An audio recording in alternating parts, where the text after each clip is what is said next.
안녕하십니까. 신의균의 RPM입니다. 우파 정치 경제 채널 RPM. 오늘도 풀악셀 한번 밟아 보겠는데요.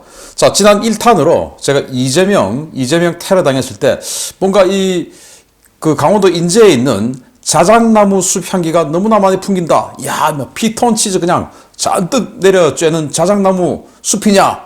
라는 이 관련한 이야기들 좀 해드렸었는데, 굉장히 심도 깊게 했음에도 불구하고, 국방TV 같은 이 100만 넘는 채널이 아니고, 신생 채널이다 보니까 아쉽게도, 조회 숫자가 좀 적어서 조금 씁쓸했습니다. 자, 오늘, 새로운 주제입니다. 2탄. 판세가 망치는 나라. 판세가 뭐냐? 보겠는데요. 자, 이건 제가 국방TV에 링크를 좀 하고 해서 좀 많은 분들이 좀 보실 수 있었으면 좋겠다라는 생각이 들고요. 여러분들 우리 RPM 우파 정치 경제 채널 RPM 구독, 알림, 좋아요 눌러주시기 바랍니다. 자, 대한민국 판사는 어쩌다가 판세가 됐나? 이 판세가 뭐냐? 참 말하기 민망한데요. 판사 세입니다. 판사 세.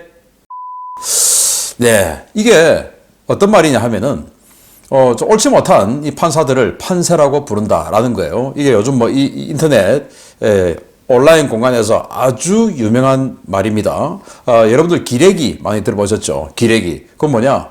쓰레기 같은 기레기, 쓰레기 같은 기사를 쓰는 그런 쓰레기 같은 심성을 가진 기자를 기레기라고 한다. 그건 뭐 다 알고 계시죠. 또 과거에 아주 옳지 못한 경찰들, 짭새라고 했죠. 그 짭새하고 판세하고 또 같은 거다. 자, 이렇게 보시면 되겠는데요.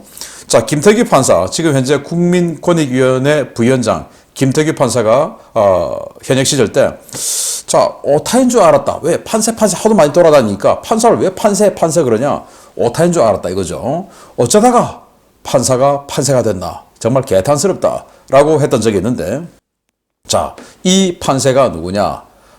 이재명 관련한 이 사건을 지금 질질 미루다가 드디어 사표를 던져버린. 사표를 왜 던졌냐? 사표 던져야 자기 후임으로 또 판사 선정하고, 그러면 그 판사가 또 사건 또 들여다봐야 되고 파악해야 되고 하니까 시간 또 늘어나겠죠. 그러면 이번 총선 전에 판결이 안 나오겠죠. 총선 전에 판결이 나와야 이재명에게 또 민주당에게 데미지가 갈 텐데 그걸 느리고 있는 거죠. 일부러 질질.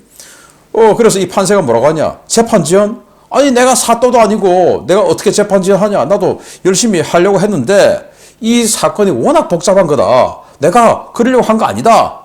그리고 왜 자꾸 내 고향 가지고 그러냐? 고향이 전남 해남입니다. 아무튼 난 뭐 사표 던졌으니까 자유다. 자, 이렇게 하고 있는 판세가 있어요. 자, 사또 재판처럼 제멋대로인 판결들. 자기는 사또 아니라고 했는데 이재명이 사건 한 그 판세가 자기는 사또 아니라고 했는데 당신들 말이야 사또 맞다 이거예요. 사또가 뭐냐? 자기가 검사고 자기가 판사고 자기 마음대로 하는 게 사또 아니었습니까? 그래서 할 말 없으면 네 죄를 네가 알렸다. 뭐 그러고도 또 좀 뭐 마음에 안 들면 매우 쳐라. 이렇게 해버리는 그 사또. 전부 지 마음대로네. 저러니 나라가 그 꼴이 됐지. 조선이 그렇게 법체계가 없고 그냥 지 마음대로 하다 보니 조선이 그렇게 됐죠. 법체계가 있으면 법을 지켜야 됩니다. 즉 지 마음대로 하는 또 자기 이익에 의해서만 움직이는 사또가 맞다. 이 판세들아 라는 거죠. 자, 그래서 그들은 그런데 왜 판세가 사또가 됐나? 실종된 법관윤리 그리고 패거리 문화입니다. 자기 이익만 있을 뿐이에요. 내가 이 자리에서 열심히 선명성과 성과를 보여줘서 나도 마치고 국회의원 공천 받아야지. 나도 마치고 또 저기 대법관 가야지. 나도 마치고 대법관 가야 대법관 그만두면 어마어마한 정관돼서 정말 뭐 상상도 할 수 없는, 우리 서민들이 상상도 할 수 없는 돈을 버니까 나도 대법관 해야지. 대법원장 해야지. 자, 이렇게 그래서 내가 이쪽 라인에 줄을 섰으니 이 라인이 정권을 잡는데 최선의 노력을 다해야 내가 대법관도 되고 대법원장도 되는 거야. 뭐 이런 거 아니겠나라는 거죠. 그래서 법관은 헌법과 법률에 의하여 그 양심에 따라 독립하여 심판한다 라고 헌법 제103조에 명시되어 있는데 과연 우리 판사들이 양심에 따라서 독립하고 있는가? 독립해서 심판하냐? 아니다 이거죠. 우리법 연구회, 그리고 그 우리법 연구회의 후신이라고 할 수 있는 국제인권법 연구회, 이런 자들, 그리고 완전히 순혈주의 서울대 민사 판례 연구회 등등 해서 완전히 그냥 자기들이 똘똘똘 뭉쳐서 카르텔을 만들고 줄을 세우고 저 이렇게 해서 가니 내가 이 줄에서 떨어져 나가면 안 돼. 내가 이 하나회에서 떨어져 나가면 안 돼. 하나회 같은 이런 문화가 되어 있다 보니 또 내가 높은 자리에 올라가서 나가야 변호사할 때 사건 하나를 해도 어마어마한 돈을 받을 수 있으니 나는 반드시 이 정권에 인정받는 또는 저 정파에 인정받는, 그래서 내가 인정받고 있는 저 정파가 정권을 잡을 수 있도록 최선을 다하는 이런 판사가 돼야 된다. 그러니까 사도 같다. 그러니까 판세다. 라고 부르는 겁니다. 이런 윤리의식, 법의식 전혀 없고 오직 공부만 잘하는 자기 이익만 생각하는 판세다라는 거죠. 자, 국가안보 그리고 민생에 직격탄을 날렸던 판세들의 사또재판들 간단하게 몇 개 보겠는데요. 이재명 공직선거법 위반 지금 하고 있죠. 1심 당당 판사가 지금 사표를 냈어요. 바로 강규태 의리법연구회 소속이었어요.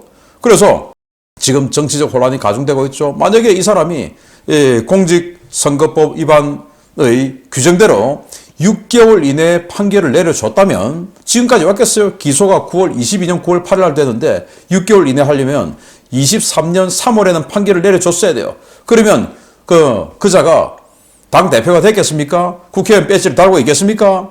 아니죠. 그자가 지금도 여기저기 다니면서 나라 어지럽히는 일 하겠습니까? 그리고 자작나무 숲, 피톤치드 냄새 잔뜩 풍기는 그런 거 했겠습니까? 그러면서 대한민국 또 완전히 또 갈라치기 하겠습니까? 아니죠. 이 판사의 판세 같은 행동 때문에 정치적 혼란이 가중되고 있죠. 울산시장 선거 개입 사건, 황운하, 송철호 울산시장 됐죠. 안 될 사람이 된 겁니다. 그리고 백원우 이런 자들 국회의원 됐죠. 다 관련자들인데 청와대가 관련되어 있었다라는 거 아니겠습니까? 20년 1월 29일 날 기소가 됐는데 23년 11월 29일 날 1심 판결을 했어요. 김미리 우리법연구회 출신 이 김미리 판사 외인데 이로 인해서 선거 결과가 왜곡되었죠. 빨리 해서 송철호 같은 야 너는 아니잖아 하고 빼내야 되는데, 그래서 울산 시민들은, 광역 시민들은 시장이 안 되었어야 할 사람 치하에 4년을 보낸 거죠. 뭐 그랬으면 어때? 뭐 똑같잖아 우리 울산. 그래도 자신들의 민의가 그릇되게 반영되면 안 되는 거죠. 그리고는 공직사회 기강이 붕괴됐습니다. 황운하 이런 자가 배지를 달면 안 되는 자가 배지를 달고, 그럼으로써 검찰이 하는 마약과의 전쟁, 아니 그 마약 한 5배밖에 안 되는데 그걸 왜 전쟁하냐 이따위 소리 하고 있어요. 도대체 마약 조직하고 뭐가 연계가 되어 있는지 그런 소리 하는지 모르겠어요. 그러니까 최근에 마약 관련해서 뭐 휘청휘청하는 연예인도 있고 그렇지 않습니까? 자, 윤미향 사건, 위안부 할머니 보조금 관리, 지방재정법 위반, 업무상 횡령, 준사기, 업무상 배임 외 등등등 뭐 워낙 얘기는 죄가 많은데 문병찬이라고 하는 이 판사가 20년 9월 14일 날 기소가 된 걸 23년 2월 10일 이것도 그냥 2년 반을 갖다가 지나버렸어요. 그래서 벌금형 때렸습니다. 아주 솜방망이 쳐버렸죠. 이때 제대로 판결을 내렸다면 보좌관 사건 뭐냐, 윤미향이 보좌관이 간첩이었지 않습니까? 그래서 북한에 정보 주고 이런 일 없었을 거 아닙니까? 그리고 또 2심에서 7개월 후에 집행유예, 기무수 외 기가 찬 거죠. 이름으로써 그 위안부 할머니들 인생 다 날아가고 했는데도 그냥 이자는 아직도 국회의원 하고 있고 기가 찬 거죠.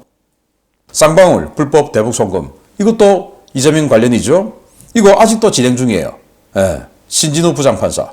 그럼으로써 북한은 불법 자금을 수수하고 그 돈으로 핵 개발하고 그 돈으로 미사일 개발하고 그거 가지고 지금 우리 죽이겠다고 하는 거 아닙니까?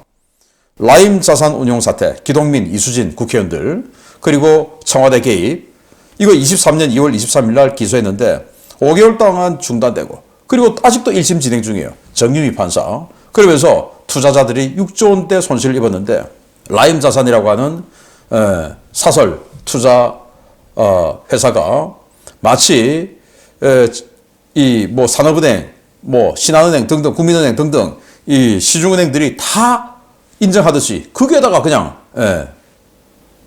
이 펀드를 판 거예요. 왜? 청와대에서 압력 줬으니까.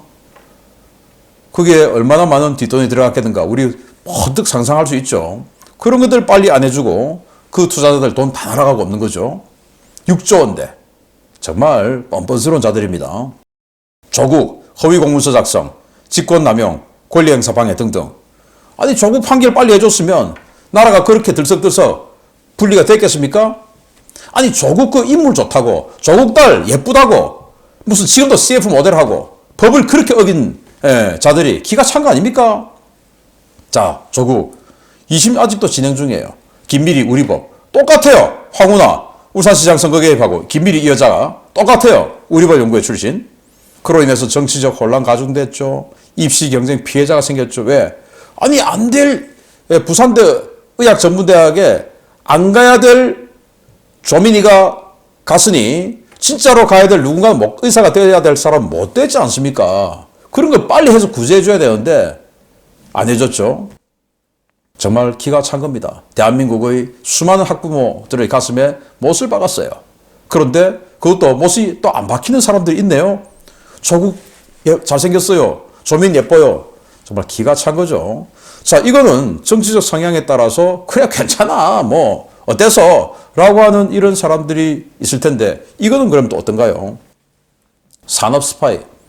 작년도에 경찰이 수사해가지고 검찰로 송치한 산업 스파이 사건이 22건이었는데 단 한 건도 구속을 시키지 않았답니다. 와, 이건 그런데 검찰이 또 국정원이 단독으로 수사한 거 빼고 경찰이 수사해서 검찰로 송치해준 거 이게 22건인데 그거 한 건도 구속 안 했다. 자, 1월 24일 머니투데이가 보도를 했는데요. 경찰청 국가수사본부에 따르면 지난해 경찰이 검찰에 송치한 기술 유출 혐의 사건 22건 중에 피의자에게 구속영장이 발부된 경우는 0건이었다. 해외 기술 유출 송치 건수는 2022년 12건 대비 지난해 22건으로 83.3% 증가했지만 구속 건수는 4건에서 0건으로 급감한 것이다. 경찰의 신청에 따라 검찰이 법원에 구속영장을 청구했지만 피의자들은 모두 구속을 면했다. 중국에 위치한 법인이 기술 유출에 가담한 혐의를 받는데도 법원은 증거인멸 우려가 없다라며 구속영장을 기각한 것으로 알려졌다. 아니 중국하고 작아 거기다 기술 넘겨줬는데 증거인멸 우려가 없다라는 게 이게 도대체 이게 판세 아니고 뭡니까 이거? 여러분들은 증거인멸 우려가 없다라고 생각하십니까? 중국에 지금 보내놓고 구속 안 하고 뭐 알아서 그냥 한번 해봐라 하면 이거 증거인멸 우려 없습니까? 완전히 판세 아닙니까 판세. 이러니 판세라고 하죠. 와, 그렇게 해서 구속을 안 하니 신병 확보 실패하죠. 그러니 신병이 자유로우니까 이 자들은 중국하고 기술 넘겨준 그 중국하고 해가지고 작업해서 증거인멸하죠. 그리고 재판 지연하죠. 요즘 우리 대한민국 법은 이 변호사 바꿀 수 있으니까 변호사 또 바꿀 때마다 또 다시 또 기간 늘어나고 하죠. 재판 지연 자꾸 합니다. 그리고는 이 중국으로부터 어마어마한 돈을 받았으니 또 중국 기업이 개입되어 있으니 이렇게 저렇게 해가지고 엄청난 정관예우 변호사를 또 사죠. 판세 출신 정관예우. 그래서 또 자기들끼리 짜웅해서 아유 선배님 제가 또 이렇게 해줘야 저도 또 선배님 좀 끌어주시면 저도 그 자리에 좀 가고 그리고 또 나도 이렇게 엄청난 수입료 받을 거니까 인생 막판에 몇 년 만에 완전히 그냥 역전해야지 하고는 낮은 형량을 선고해 주죠. 그러니까 별거 아니네. 야 이거 잠깐 어떻게 하고 은퇴자금 완전히 개꿀이지. 삼성, LG, SK 하이닉스 기술 쫙쫙 빼서 그냥 몇 병씩 받고 주고 그러고 변호사 한 5억 주고 사고 10억 주고 사고 그러면 낮은 형량 선고 받아서 아무 문제 없으니까 나도 해야지 해서 모방범죄 증가하죠. 또 범죄 걸렸어요. 또 신병 확보 실패하죠. 왜? 변호사가 세니까. 이런 순환고려가 생기는 판사세. 그래서 판세 아니냐라는 겁니다. 기가 차죠. 대한민국 안보, 대한민국 정치 다 말아먹고 대한민국 경제까지 말아먹는 게 판사세예요. 판세. 그래서 이제 지 마음대로 하는 법체계도 없고 판례도 없고 그냥 지 마음대로 하는 사또가 된 이 판세들. 그 판세들을 뿌리 뽑지 않으면 나라 망하는 거죠. 우리나라는 판사를 너무나 예우를 하는 좀 희한한 경우가 있어요. 아니 무슨 차관급 예우를 받는 사람이 왜 그래 많아요? 외무부에 국방부에 차관 1명, 외무부 차관 2명 이런데 이 법무부에는 차관급 예우를 받는 사람이 왜 그래 많습니까? 왜? 법을 다 자기네들이 만드니까 차관급 예우를 받는 사람이 그렇게 많은 거예요. 기가 차죠. 자, 그러면서 탄핵을 받을 수가 없어요. 국회에서 탄핵을 해야 되는데 판사. 지금 민주당이 초다수당이다 보니 탄핵이 안 돼요. 지금 저렇게 법 체계를 어지럽히고 있는데도 불구하고. 그러면 이제 우리는 어떻게 해야 되냐? 이번 선거에서 그래도 조금 정상적인 판단을 하고 있는 또 비리를 저지르려고 할 때 우파는 부끄러움이 있어요. 부끄러움이. 좌파는 부끄러움이 없어요. 그래서 부끄러움이 좀 있는 우파가 그래 이 판사들 조금 힘 좀 빼야 되겠다. 이건 좀 너무하다. 하는 법을 만들어야 된다 이거예요. 그 법이 뭐냐? 이 판사에 대한 국민 소환제. 왜? 국회의원이 안 해주니까 국민이 해야죠. 그리고 판사에 대한 국민 탄핵권. 이런 게 이제 필요하다. 그래서 이 판사들도 뭔가 조금 부담스러운 존재가 있어야 자기가 판세 역할을 하는 그런 부분에 있어서 부담을 가지죠. 지금은 전혀 부담이 없어요. 아무도 건드릴 수 없으니. 아무도 건드릴 수 없는 자들이 너무나 많고 너무나 많은 권한을 가지고 있으니 이건 문제 아닙니까?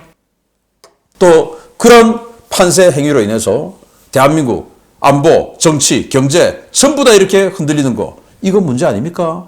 정말 판사에 대한 국민 소환권 그리고 국민 탄핵권 꼭 이루어냈으면 좋겠다라는 생각이 듭니다. 판세 없어져야 되죠. 판사님만 있는 대한민국이 되면 얼마나 좋을까라는 생각이 듭니다. 자, 오늘 신인균의 RPM 풀악셀 한번 밟아봤습니다. 구독, 알림, 좋아요 눌러주십시오. 마치겠습니다. 감사합니다.